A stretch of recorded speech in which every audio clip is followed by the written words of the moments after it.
Olá, eu sou a Priscila e bem-vindos a mais um vídeo aqui no canal. Hoje vamos falar, entre aspas, algumas coisas ruins que acontecem na nossa caminhada quando resolvemos seguir a Jesus Cristo.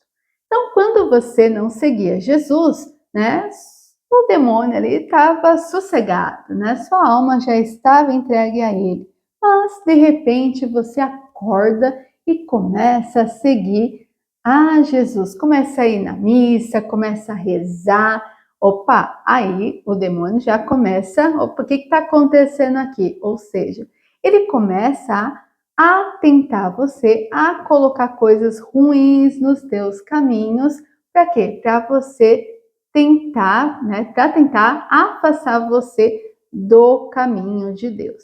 Mas temos que entender que Deus, nos diz na palavra: coragem, eu venci o mundo. A vitória já foi dada para nós que acreditamos e seguimos a Jesus. Então não precisamos temer, bastamos tomar posse dessa vitória que Cristo nos deu na cruz, Jesus morreu e ressuscitou. Então ele promete: aquele que crê em mim terá a vida eterna. Então, essa vida de tentações, de dificuldades, sofrimentos, quando começamos a seguir a Jesus Cristo, é normal, porque o próprio Jesus diz em Mateus 16, capítulo 24. Olha que Jesus fala: se alguém quiser vir comigo, renuncie a si mesmo, tome sua cruz e siga-me. Ou seja, se queremos seguir Jesus, temos que entender que primeiro temos que passar pelo caminho da cruz, pelo caminho do Calvário. Jesus também passou e nós também vamos passar. Então pode ser loucura, mas os sofrimentos, as tentações não é algo que nós devemos nos apavorar, achar, ai meu Deus, estou sofrendo. Nós temos que agradecer. Tinha santos que até pedia sofrimento. Por quê? Porque o sofrimento nos purifica, o sofrimento nos santifica, nos aproxima mais do céu. Parece loucura, mas é isso. Então nós devemos, amar o sofrimento, aceitar o sofrimento que Deus nos manda, porque é isso que vai nos purificar. Então, quando você estiver passando por momentos ruins, entenda, louve a Deus, ou seja, você está no caminho certo. Então, quando vier e tiver alguma coisa muito forte, algum sofrimento, lembre-se, de Jesus na cruz também. Olha o tanto que Jesus sofreu, tantas chagas, tantas feridas por nós, por nos amar, por nos salvar ali na cruz. Então, possamos, no momento de sofrimento, unir o nosso sofrimento junto a Jesus. Oferecer a Jesus: Senhor, eu estou sofrendo, está difícil, eu ofereço. Você pode oferecer pela sua conversão, pela conversão da sua família, pela conversão dos pecadores do mundo inteiro, pela paz. Sempre ofereça esse momento difícil de sofrimento que você está passando ao coração misericordioso de Deus, que ele vai transformar esse sofrimento em graça, em conversão. Mas aqui eu vou citar algumas coisas, vamos dizer entre aspas, ruins, difíceis que começam. E você não está sozinha. Muita gente passa por esses momentos, por essas mesmas coisas. Então anotei aqui para mim não esquecer aqui.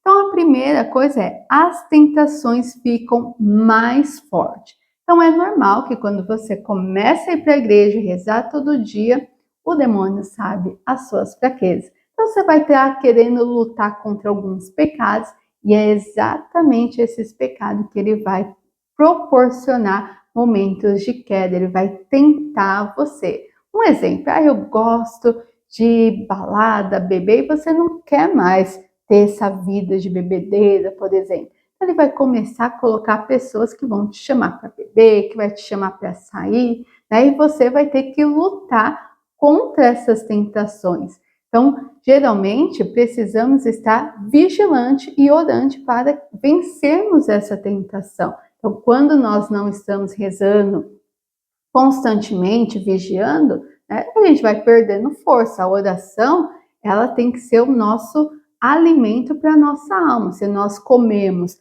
tomando café, almoçamos e jantamos todos os dias, para o quê? Para a gente não cair doente ali, né? O nosso corpo ficar forte. E a oração é o alimento da alma, ou seja, precisamos rezar para não cairmos em tentação. Então, é normal que essas tentações, esses momentos de tribulação, dificuldade, aumente, mas é aquilo que eu falei, devemos pegar a nossa cruz e confiar nessa misericórdia de Deus.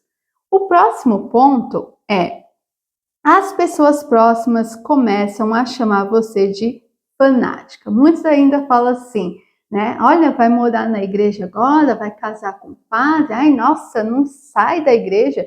Então, isso é muito normal. Então, quando você começa a ter uma vida de caminhada, você vai querer se aproximar da sua comunidade, participar de pastoral, ir nas missas. E as pessoas que não seguem Jesus vai se incomodar, até porque a luz incomoda as trevas. Então você vai começar uma pessoa iluminada ali por buscar Jesus, e isso vai incomodar as pessoas, até mesmo pessoas da sua família mais próxima. Muitas pessoas podem se afastar de você porque você mudou, porque você não está a mesma, porque você pensa diferente, gosta de outras coisas. E isso é normal. Então não tenha medo das críticas, não se envergonhe se alguém te chamar de beata, louve a Deus porque você está no caminho certo. O próximo ponto é: no início de rezar, muitas vezes sentimos emoções e Deus bem próximo, mas com o tempo nossa oração vai se esfriando e não sentimos mais a presença de Deus. Será que Deus nos abandonou? Não. Quando nós estamos iniciando, geralmente é normal a gente sentir aquela emoção, chorar, né?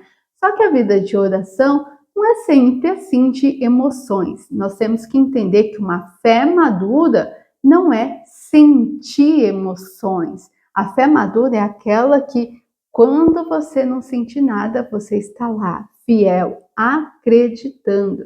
Então, no começo você vai sentir, mas conforme o tempo, Deus vai te dar momentos de não sentir nada, até porque Deus quer que amadurecer a sua fé ali. Então ele vai tirar essas emoções e Deus não vai estar longe de você e Deus não abandonou você, mas é um momento de crescimento espiritual, amadurecimento. É momento de nós mostrarmos verdadeiramente o amor. Não é porque eu não estou sentindo, né, que Deus não me ama, que Deus não está ouvindo as minhas orações. Pelo contrário, Deus está próximo, mas Ele quer ali, naquele momento de secura espiritual ali, ver se você é fiel, se você cumpre ali. Porque é muito fácil, né, gente? Né, toda vez que você rezar, sentir aquela emoção, chorar, né, aquele toque de Deus. Mas e quando Deus, né, não permite essas emoções? Será que vamos ser fiéis também? Então precisamos mostrar nossa fidelidade e o nosso amor. Tem vários santos aí que ficaram anos sem sentir Deus, mas ele estava o quê? Fiel. Todo dia no horário de rezar, ele estava rezando, ele estava buscando uma vida de santidade. E nós também devemos ter essa fidelidade nesses momentos que nós não sentimos nada. Lembre-se, a fé não é de emoções, e sim de fidelidade. Você tem que mostrar o amor, ou seja, você tem que colocar em prática tudo aquilo que Deus ensina, sentindo ou não sentindo. Se Deus permitir, glória a Deus, é muito bom sentir, né, essa presença de Deus. Mas se você não sentir, não desista da sua caminhada. Deus está contigo, Deus está te ouvindo. E no próximo, dúvidas sobre a fé. É super normal quando nós estamos começando, né? Aparecer dúvidas, ou até mesmo pessoas de outra religião fazer questionamento. Ai, por quê? Principalmente nós católicos, né? Bem clichê, né? Essa pergunta. Vocês adoram Maria, vocês adoram santos. E às vezes no início nós não estamos preparados, nós não sabemos como responder esses ataques. Então é importante que você comece a estudar a fé católica. É claro que tem muitas coisas que não vamos entender, e isso não é pecado. Entender não é pecado. O que é pecado é renunciar, não acreditar, né, nos dogmas da igreja. O que é dogma, Priscila? Dogmas são as verdades de fé, ou seja, né, é um dogma falar que da Santíssima Trindade, que Deus é Pai, Filho e Espírito Santo, né, 3 em uma pessoa. Se você falar, eu sou católica, mas eu não acredito na Santíssima Trindade, você não é católica. Dogmas, né? A gente não pode ali optar se quer seguir ou não. Dogmas é para todos os católicos seguir. Que Maria é virgem. Eu sou católica, mas eu não acredito que Maria é virgem. Então, você não é católico. Então, tem os dogmas, nós temos que acreditar. Não precisa entender. Não é pecado se você falar assim, eu acredito que Maria é virgem, mas eu não entendo. Ótimo. O pecado é se você renunciar, eu sou católica, mas eu não acredito que Maria é virgem. Aí é pecado. Então, buscar esse conhecimento, esse aprofundamento, né? Então, tem o Catecismo da Igreja, né? Tem vários vídeos aí, né, sobre catequese. Então, você buscar esse conhecimento da fé, isso vai ajudar você a crescer, amadurecer e principalmente compreender, para não cair no golpe do versículo, gente. Eu sempre falo, não caia no golpe do versículo. Às vezes o protestante vem, esse versículo fala não adorar, fazer imagens, mas se ele ler um pouquinho mais para frente, só pega aquele versículo que convém ele, né? Se ele ler o mesmo capítulo, o mesmo livro que ele pega, Êxodo lá, e ler um pouquinho, ele vai ver que Jesus manda fazer imagem. E aí a Bíblia está, né? Deus está se contradizendo? Não, é falta de interpretação. Então temos que estudar para não cair nesses golpes de versículo. A Bíblia não é feita de versículo, a Bíblia tem um contexto. Não adianta eu trazer um versículo aqui e não saber do contexto. Então, muito cuidado com essas pessoas mal intencionadas de outra religião que vem atormentar você que está no caminho certo. Tá? Então, estude, gente, estude, que é muito importante para você não cair no golpe de versículos. E o próximo é, quanto mais vamos nos aprofundando na fé, vamos enxergando que certos hábitos, pecados e até pessoas que não fazem parte dessa nova vida em Cristo não tenha. Então, ou seja, quanto mais você vai se aprofundando, rezando, você vai vendo que certas amizades, que certas roupas, músicas, atitudes que você seguia, gostava, não convém mais você estar ali fazendo, seguindo. Ou seja, não tenha medo de renunciar, principalmente amizades e pessoas. Se essa amizade, essa pessoa não te leva ao céu, né, não te santifica, seja roupas, músicas, hábitos, né? Então, não tenha medo de renunciar, né?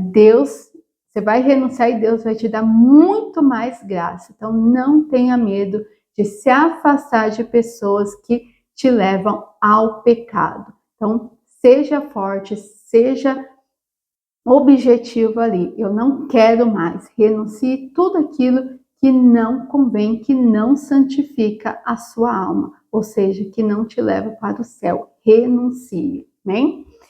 E por último, conflitos de valores. Então, aqui também é muito comum, né? Ou seja, você vai se aprofundando, então você vai ter princípios, valores que você não vai abrir mão, um cristão não vai abrir mão. Então, quando você vai para o trabalho, para uma faculdade, vou dar um exemplo, chega lá no trabalho, né, você sabe que fofoca é pecado, aí começa um montão de gente vir fofocar, né, então aquilo vai ser um conflito, então você vai ter que se comportar como cristão ali, dar testemunho da sua fé, porque não adianta falar que é cristão e vive como pagão, né? Então a gente tem que testemunhar a nossa fé. Então vai ter momentos que você vai estar lá na faculdade, no trabalho, né? Ou até mesmo entre a família, né? Então você vai começar assuntos que você vai ver, opa, isso aqui não me santifica, isso aqui não me convém. Lá em 1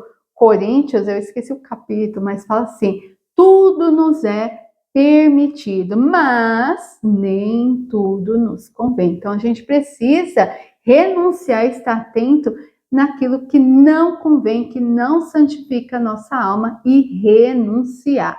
Então, quando você estiver na faculdade, vem aquele amigo, né, falando coisas, né, a favor da morte, né? Acho que não posso falar essa palavra, né? Quando a criança está no ventre ali, a pessoa é contra a vida, né? Então, vocês me entendem, né? Então, às vezes temos que ser forte ali e colocar a nós, né? Nós somos cristãos, nós somos a favor da vida, então precisamos sim, né, ser fortes, nos posicionar. Chega de cristão Nutelinha aí que não se posicione, por isso que o mundo está do jeito que está aí, né? Nós não rezamos, nós cristãos, nós não nos colocamos, nós não testemunhamos a nossa fé. Então precisamos ser fortes, ser firmes, né? E defender os nossos valores e defender a nossa fé. Então aqui foram algumas coisas, né, vamos dizer, né, ruins que acontecem quando começamos a entrar no caminho de Deus, quando começamos a seguir a Deus. Deixa aqui nos comentários se você já passou ou está passando por isso. E meu conselho é: não desista, porque vale a pena. Eu espero que esse vídeo tenha ajudado. Deus abençoe. Até o próximo vídeo.